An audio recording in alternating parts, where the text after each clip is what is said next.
I'm Cameron. I don't just read comics, I love them. And welcome back to another episode of Cameron Reads Comics. On today's episode, I'm going to be talking about Green Lantern Earth 1, Volume 1, co-written, co-story told by Karina Bechko and Gabriel Hardman. Gabriel Hardman does the art in this book. Spoiler alert, it's incredible. So this volume is actually one volume. It's not a collection of issues. It is issue number 1 is this volume, Green Lantern Earth 1, Volume 1. It's released entirely as a graphic novel. I picked this up a while ago, and I remember hearing it was really good, but I had never read it. I saw it in the discount section of my graphic novel comic book store, Pulp Fiction Long Beach, and so I just picked it up. I read it now because in James Gunn's announcement for his DC slate, he posted a Gabriel Hardman image. And I was like, okay, well, Gabriel reposted it on Twitter, and not that I followed him, but that kind of blew up. And I was like, okay, well, let me go check this out. If this is going to be the source material for his Green Lantern, let's see. Anyways, for accessibility, anyone can just pick up this book and go. I recommend Earth 1 titles for new readers. If you are a Marvel fan, DC's Earth 1 line is the equivalent of Marvel's Ultimate line. It's like, forget everything you ever knew about Green Lantern. If you want to know just a new telling of his origin, here you go. It takes modern stakes. It's a new take. But yeah, it just offers the idea of what if these characters were created today as opposed to everything they had going on in the Silver Age. These are not tied to any sort of continuity except for the ones they create for themselves, which is amazing for new readers. If you're trying to get into comics, look no further. Now for the story. I'm going to tell you guys right here, right now, this run caught me completely off guard. I did not expect this book to be as good as it was. This is my second favorite Earth 1 book. Out of single volumes, my favorite is Batman Earth 1 Volume 2. This is my second favorite, and I've read Superman, all 3 Batmans, and now this one, and Wonder Woman. I don't know the ranking after the first 2, but this is I loved it. In my opinion, the best modern take on the Green Lantern origin. I think I'm going to say it's my favorite Green Lantern origin for Hal Jordan.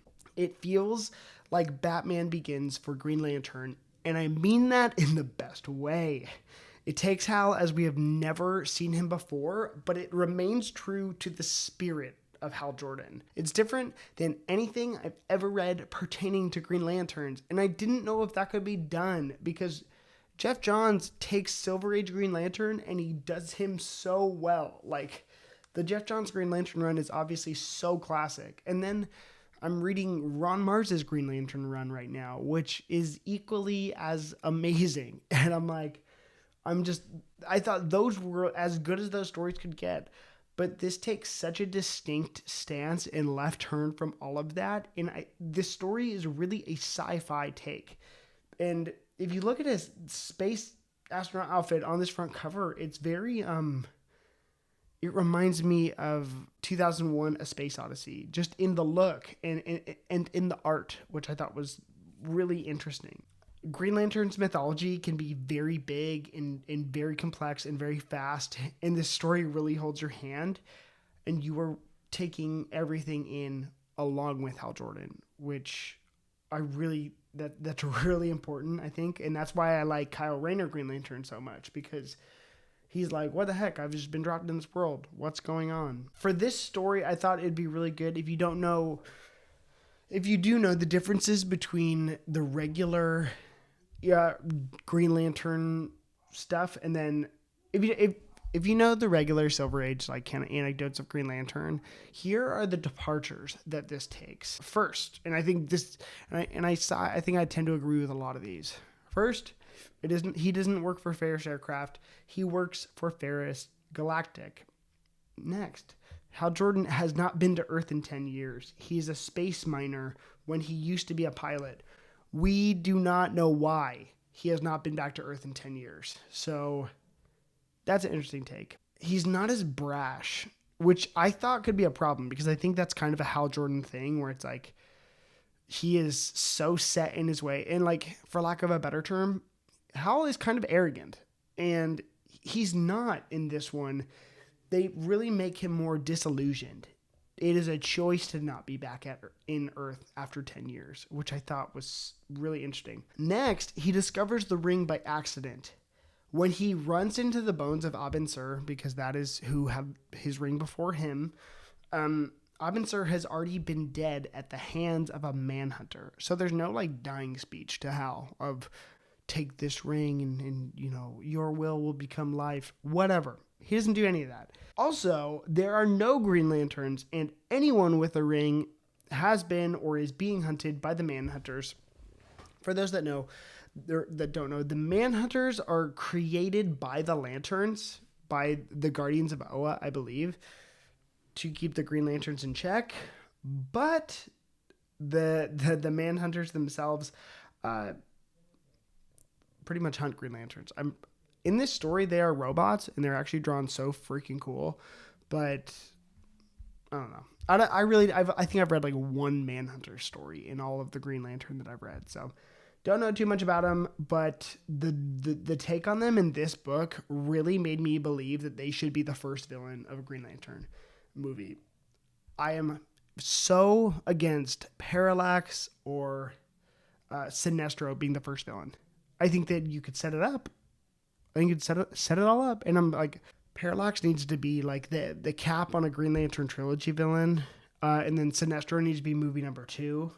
And then whatever, movies 4, 5, 6 will be, Sinestro Corps War, whatever. There's my weird take. But the Manhunters in this story were so freaking cool and so oppressive to the Green Lanterns that it made nobody want to be a Green Lantern.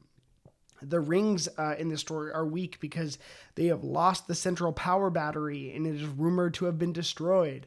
Hal and Kilowog search the solar system for other lanterns. Kilowog is the boot camp trainer in usual continuity, but in this story, he is kind of like, hey, you have a ring and I have one too. Kilowog says to Hal, will you teach me how this works? And Hal's like, I've literally had this for less than 24 hours. Will you show me? And so it's kind of a fun twist on Kilowog. I don't believe he ever says the word poozer in this whole story, which is interesting. Overall, this story makes Hal the reason that the Lanterns can have hope again. And I think that's the core of who Hal is. It's not that he's brash and he does things and he goes against the Guardians. It's more about him leading the charge and inspiring the rest of the Green Lantern Corps. And he's the glue that holds the Green Lantern Corps together. That's the difference between him and Kyle. Kyle is a solo Green Lantern. He's kind of like, he doesn't know how bad he wants to be in the Corps. He is solo. Hal is like the true epitome of the space cop. And I mean that in the best way because it works. Let's go into the art by the co-storyteller, Gabriel Hardman. Number one, he crushes the art in this story. One of the things that really stuck out to me was Hal Jordan's costume. They take his black and white spacesuit, and then when he puts on the ring, it just projects the Green Lantern logo, and I think I've always liked that more than... I like that more than the insignia on his chest. I don't think the Green Lantern suit looks super awesome all the time. I think, when Doc Shaner draws it, it's amazing. And when, I like a lot of the revamps on the Green Lantern suits, but I think it's a really, really, really hard suit to draw and make realistic. They got close with the Ryan Reynolds movie, but I'm like, it's fine. I love the Green Lantern suit in this movie. It's also a good way to be able to use the white gloves and the white boots, which is, again, a hard balance to do. I love it. Anyways, Hardman's art is so gritty and it works so well. Hal Jordan is usually so polished and so timeless. That's usually what I think of, and I thought that was a mainstay in the Green Lantern mythos. This story makes me prove that wrong through the art. How this story leans into sci-fi too. Amazing in the best take, in my opinion. The constructs, the other worlds, they all work so well. The way Hardman draws the other lanterns was really well done. I don't think I'd ever read a Gabriel Hardman story, nevertheless seen his art before this. So it really impressed me. It really impressed me to the point where I really don't have too much bad to say about that. I'm so excited to pick up volume 2 when it gets reprinted. Now for my rating. I look at my rating that I wrote and I gave it an 8.3, but after talking about it and gushing about it, I'm going to give it an 8.8 out of 10. I think this is the right direction to go when considering a Green Lantern origin. I thought that everything shown was amazing. I thought that the take on it was so surprising and just tonally different than anything we've seen before, but so true to the core of the character. And I think when we're thinking about James Gunn's direction for the DC universe, I think something like this, sometimes the characters just need a little bit of a pivot.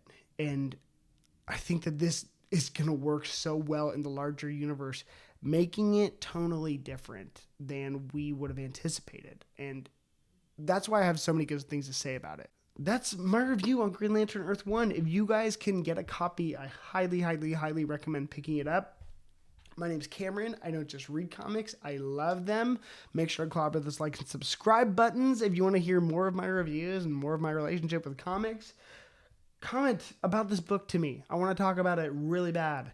I'll see you guys next time.